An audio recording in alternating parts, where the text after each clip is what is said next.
His blood was warm on my hands, warmer than I expected anything to be in that cold hall. And I remember thinking, with a strange and useless clarity, that a king was not supposed to bleed this easily. "Do not," I told him, pressing down harder on the wound at his side. "You do not get to die being noble at me. Not today." Somewhere behind me I could hear Varric's voice, still shouting my name like it was a thing he owned, and Garrick's voice over it, sharper than I had ever heard it, ordering the hall cleared. Bjorn's hand found my wrist, weak, and held on anyway. "Stay," he said, which was, infuriatingly, the same word he had used the very first night I met him, when I had expected a cage and gotten a king instead. I did not know yet if he would live to hear my answer. I only knew I was not going anywhere. Let me tell you how I ended up with a king's blood on my hands. It started 9 days earlier. In the wrong territory, in the middle of a snowfall I did not have the strength left to outrun. I did not know the border existed until I had already crossed it. I was 3 days out from the only pack I had ever called home, walking on legs that still did not feel entirely mine.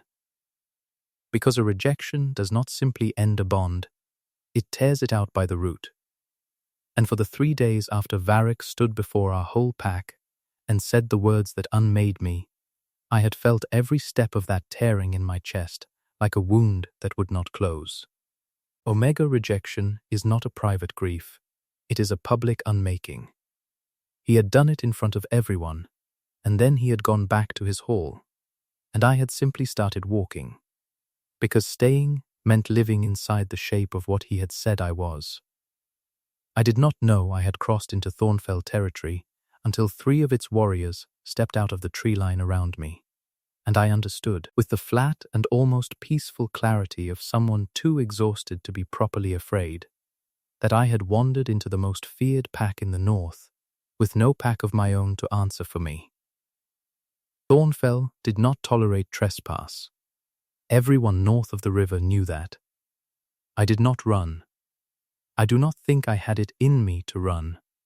I simply stood there, snow settling on my shoulders, and waited to find out what a king did with an unclaimed, unwanted Omega who had stumbled into his territory by accident. They brought me before him that same night, into a hall lit orange with firelight, and I remember thinking, absurdly, that I hoped I would at least be warm when whatever was coming happened. King Bjorn of Thornfell was not a man who needed a throne to prove he ruled a room. He filled the hall the way cold fills a house with a door left open, and every wolf in it had gone quiet the moment he stood. He looked at me for a long time before he said anything at all, longer than courtesy required, longer than suspicion required either. And something in his face did something I did not have a name for yet. "She crossed the border by accident," Garrick said from his shoulder, in the tone of a man laying out facts he expected to matter to a verdict. "Unclaimed. No pack banner.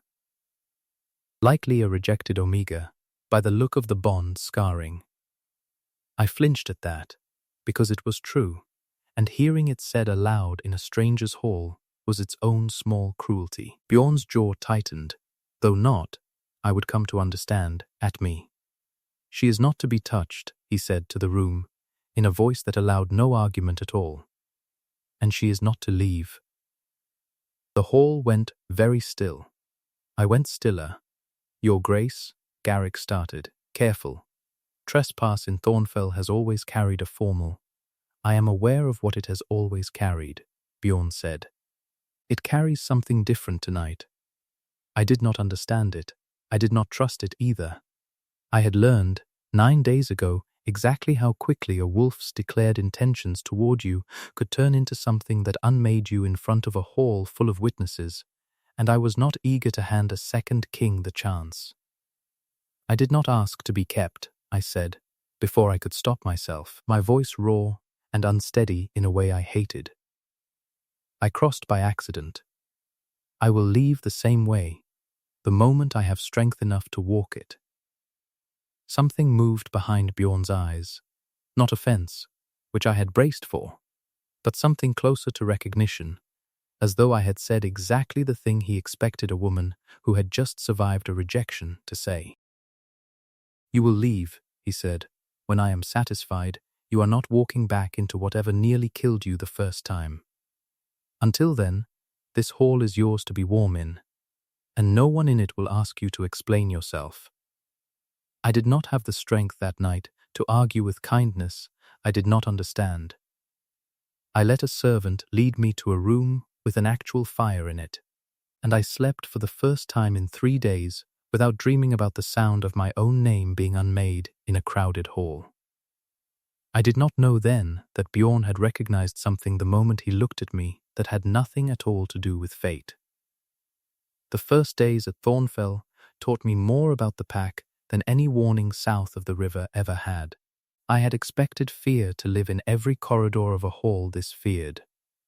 Instead, I found a household that ran on the same ordinary rhythms as any other: bread proofing in the kitchens, boots drying by the hearths, a steady undercurrent of low laughter between guards changing shift, and a king at the center of it who seemed, more than anything, uncomfortable with how closely the whole household was watching what he did about me. Bjorn did not explain himself to his own court, which I gathered was unusual for him. He simply moved through his days as though a rejected Omega recovering in his east wing were an unremarkable fact of Thornfell life, and dared anyone to treat it otherwise. Garrick, for his part, watched me with the careful, measuring patience of a man waiting to find out whether I was a debt worth the disruption or a complication his king had not fully reasoned through. I did not blame him for the caution. I was not entirely certain myself, in those early days, which one I was. I kept mostly to the east wing at first, unwilling to test how far Bjorn's declaration actually extended once I was out of his sight. It was the pup who broke that habit for me. Appearing at my door on the second morning, with an armful of wildflowers clearly stolen from someone's windowsill, and no explanation beyond a fierce, uncomplicated insistence that the bird lady come see the kitchens. I went, because refusing a 6-year-old on a mission has never once worked for anyone, and found, once I was there, that the ordinary noise of a working household did more to quiet the ache in my chest than a week of solitary healing had managed. I noticed the wooden bird before anyone else did, a small carved wren on a leather cord that had belonged to my grandmother, the only thing of hers I still wore, tucked always beneath my collar out of habit rather than concealment.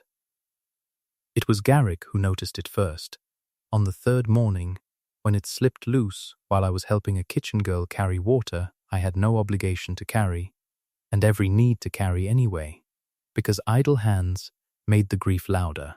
He went very still, the way I would learn Thornfell wolves went still around things that mattered more than they were willing to say plainly.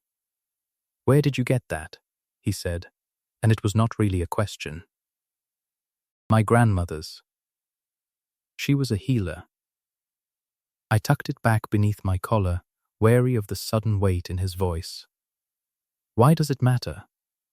He did not answer me. He went, instead, directly to Bjorn, and within the hour I was called before the king again, this time with no hall full of witnesses, only Bjorn, standing very still by a cold hearth, looking at me like a man confirming something he had suspected and dreaded confirming in equal measure. "Tell me your grandmother's name," he said. "Aldis," I said. "Why?" He closed his eyes for a moment, the first unguarded thing I had seen him do. 20 years ago, a plague came through this territory that our own healers had no answer for. It took a dozen wolves before a traveling healer from the river villages arrived, uninvited, and broke the fever with a remedy no one in Thornfell had ever seen used. She saved 11 more before it burned itself out. She saved my mother. He looked at me. She would not take payment. She said only that if her line ever needed shelter, this pack owed it to her, unconditionally, for as long as Thornfell stood. I sat down, slowly, because my legs had stopped being reliable. You knew who I was. That first night, I recognized the bird the moment Garrick brought you in. I did not say so in the hall, because I did not want you to think I was keeping you out of debt rather than decency, and I did not entirely trust myself to separate the two. He set his hand against the cold hearth, not quite touching it. I closed the border behind you on purpose that first night, Sine. Not because some old magic told me to, because I recognized the one debt in this world I would never forgive myself for failing to honor. And it walked into my hall half frozen and telling me she did not want to be kept. I did not know what to do with the relief and the fresh sting of that in the same breath. Relief that I had not simply been claimed on sight like an object. Sting that even this, apparently, had never been about me at all, only about a debt owed to a woman 20 years dead. Then, I am a debt to you, I said, not a person.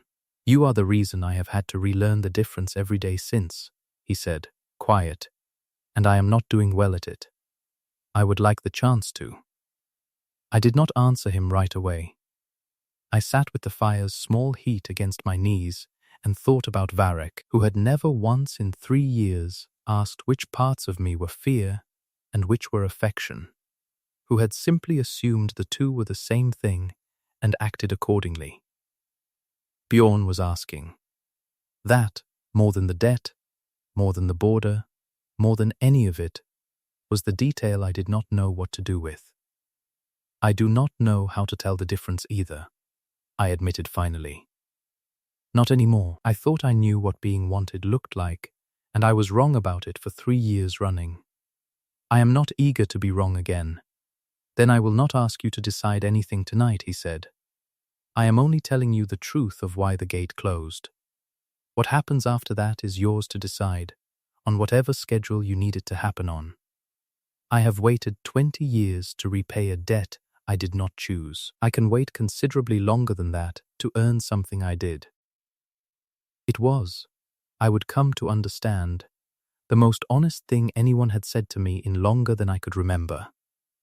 And I left that hearth that night with something in my chest loosened just slightly, for the first time since the night I had been unmade in front of a crowded room.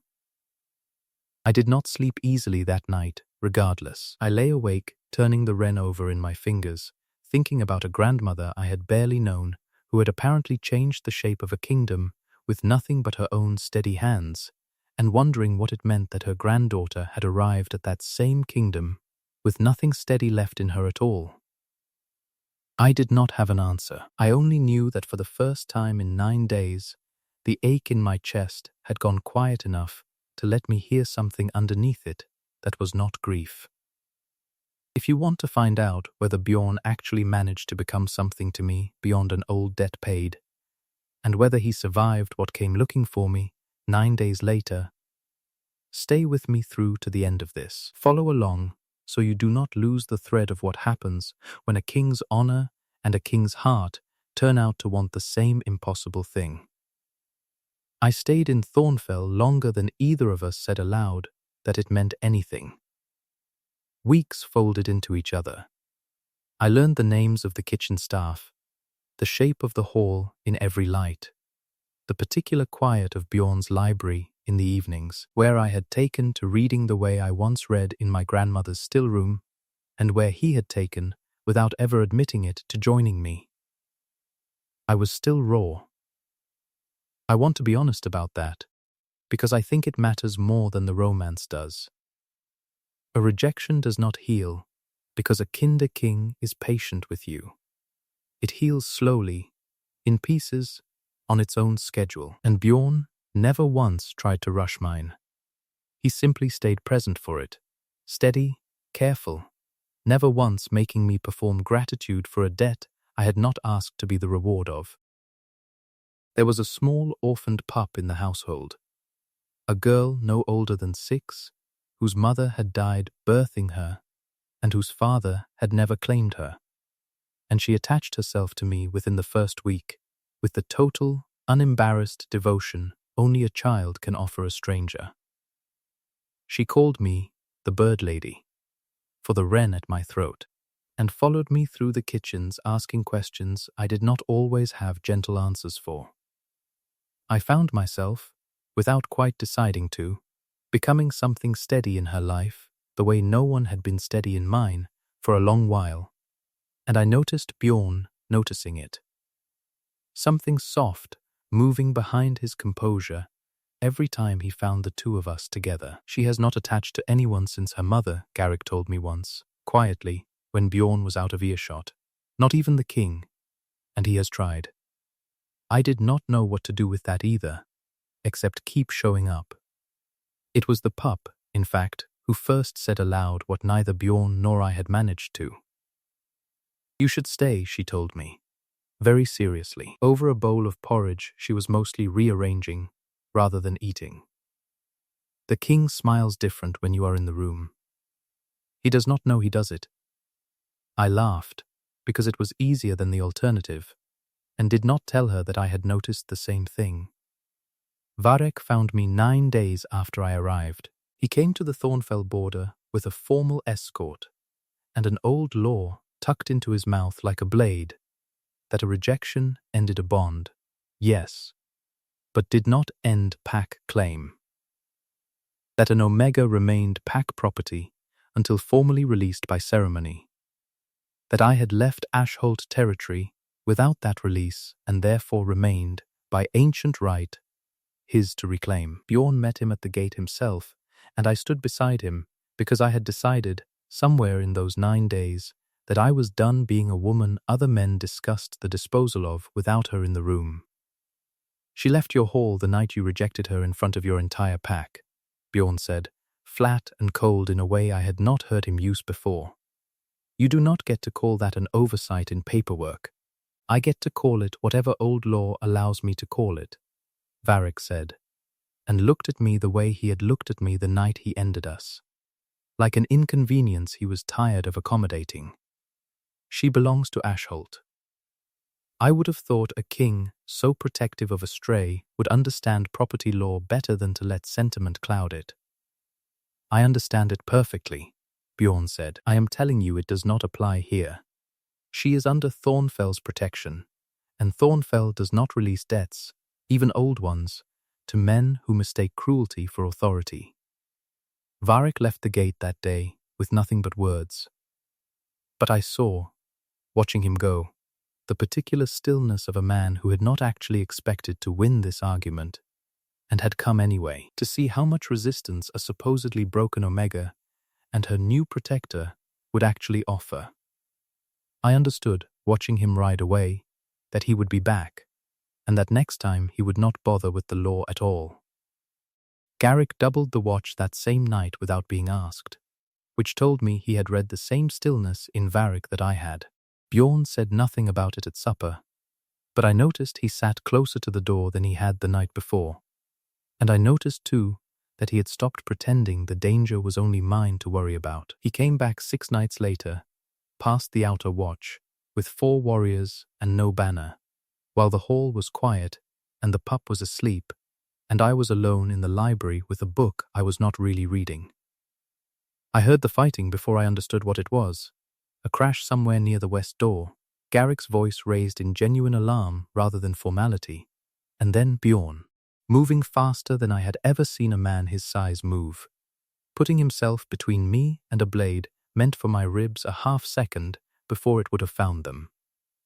It found him instead, low along his side, and he went down harder than a king his size should have been able to go down at all.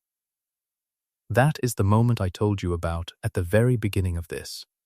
His blood warm under my hands, my voice telling him he did not get to die being noble at me. I am not, whatever else this story has made me sound like, a woman who only knows how to be protected. My grandmother did not raise a healer's granddaughter to stand uselessly over a wound. I tore my own sleeve for a binding before I had fully processed what had happened, pressed it hard against the source of the bleeding, and shouted instructions at a stunned servant for exactly the herbs my grandmother's stillroom had always kept for wounds too deep for simple stitching. Herbs I had learned to prepare at her side before I ever learned to read. Garrick and 2 guards had Varric's men subdued within minutes. The element of surprise gone the instant Bjorn's shout had woken half the hall. Varric himself had not come inside the walls. He had sent his men to do the taking and stayed at the tree line to receive the prize, which told me, more clearly than anything else that night, exactly what kind of king he had always been. I did not go looking for him. I finished binding Bjorn's wound first, my hands steadier than I had any right to expect them to be, because some things a healer's training simply will not let you set aside for rage, even rage this large. It was only after, once Bjorn was breathing evenly and Garrick had sworn to me twice that the wound would not kill him, that I walked out to the gate myself, still in a blood-marked dress, and found Varric waiting at the tree line exactly where his cowardice had kept him. "You came all this way," I said, "to watch other men do the part that might have cost you something." "Sine, I am not finished." My voice did not shake, which surprised me more than it seemed to surprise him. "You stood in front of our entire pack and told them I was not enough to keep. I believed you for exactly 3 days, because grief does that to a person. I do not believe you anymore. You did not come here tonight because pack law entitled you to me.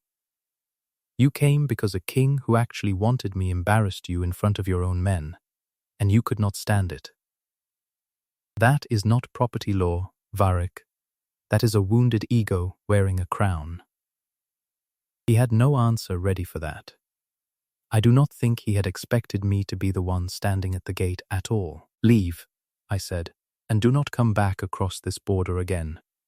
The next time Thornfell finds you on this side of it, it will not be a healer who meets you at the gate." He left. I watched him go, this time with his men, considerably fewer than he had arrived with, and I felt something in my chest that had been clenched tight since the night of my rejection finally, quietly, let go. Bjorn recovered slowly over the following days, and the whole household seemed to breathe again a little more with each one.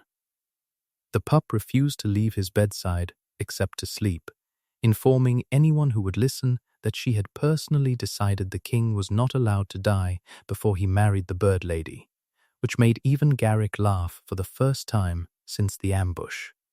I sat with Bjorn through most of the fever that followed the wound, the way my grandmother had once sat through worse for strangers who owed her nothing. And I understood, somewhere in those long quiet hours, that I was not doing it out of obligation any more than she had. I was doing it because the thought of this particular hall without this particular man in it had become, somewhere in 9 short days, a thought I did not know how to hold. Bjorn found me in the library again, once he could stand unassisted, holding the wooden wren I had left on his nightstand during the worst of his fever, the way I had once seen him hold objects too carefully, as though they might not survive his hands. "I have spent 3 weeks trying to prove to you that this was never only debt," he said. "I nearly proved it by bleeding out on my own floor, which was not the demonstration I had planned." "It worked anyway," I said, "though I would ask you not to repeat it. I do not intend to make a habit of it." He set the bird down, carefully, and looked at me the way he had looked at me that very first night, except entirely without the caution. "I am done being reluctant about this, Sine. I did not choose to owe your family a debt 20 years before you were born. I did choose, every day since you crossed that border, to want you for reasons that have nothing to do with what I owed. I would like to say that plainly, if you will let me." "Say it," I said. He did. And it was not eloquent, and it did not need to be. When he kissed me, careful, unhurried, like a man who had earned the right to stop being careful and was choosing gentleness anyway, I felt the last raw edge of what Varric had done to me finally close over. Not because Bjorn had erased it, but because he had simply stayed present through every version of me, until there was room for something new to grow in its place. He claimed me before the full pack a month later, once he was steady on his feet again, his hand sure on the old iron circlet as he set it on my head himself, in front of every wolf who had watched him carry me in from the snow, with no explanation beyond she is not to be touched. The pup stood at the front of that hall, in a dress 2 sizes too formal for her, informing anyone nearby that this had been her idea from the beginning, which no one had the heart to dispute. Word of Varek's cowardice at the tree line reached Ashholt before he did, carried by the 4 warriors he had sent in ahead of himself, and I heard later that his own advisers began quietly circling his position within the season, unwilling to keep answering for a king who sent others to bleed for what he lacked the nerve to take himself. I did not go looking for the rest of that story. Some debts settled themselves without a healer's help.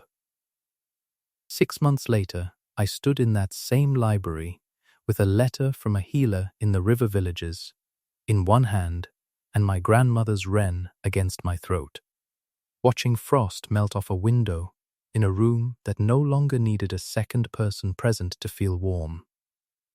Word of what Thornfell had done for a rejected Omega had travelled further than either of us expected, and the letter asked, carefully, whether the pack still honoured old healers' debts, because a woman 2 territories over had nowhere else to turn. I wrote back the same day to tell her yes, and to tell her exactly which road was safest in the snow. Garrick had stopped bracing every time Varek's name came up in court gossip. Mostly, the pup had decided, with total confidence, that she would apprentice under me the moment she was old enough to learn which herbs mattered, and I had decided, just as certainly, that I would teach her everything my grandmother had left me. And Thornfell, once so feared for what it did to trespassers, had quietly become known instead for what it did for the ones who had nowhere else to stand. I touched the wren at my throat and thought about the woman who had crossed a border she did not know existed, certain only that she had nothing left to lose by walking further into the cold. She had no idea, that first snow-heavy night, that the wrong territory was about to become the only place she had ever truly been kept safe in. She only knew she was too tired to keep running. I like to think she would be glad, now, that her legs gave out exactly where they did. Do you think Bjorn would have closed that border behind me even if I had never worn my grandmother's wren at all? Or did the debt only give him the excuse his own wolf had already decided he needed? Tell me your theory in the comments. And if you want to stay in this territory a little longer, comment the wren and I will know exactly what you are asking for. Thank you for standing at that gate with me. Wherever you are listening from tonight, welcome to Thornfell. Follow along for the next story from this side of the border. There are more kings in these hills who have closed a gate behind the right woman without fully understanding why, and I intend to tell you every one of their stories.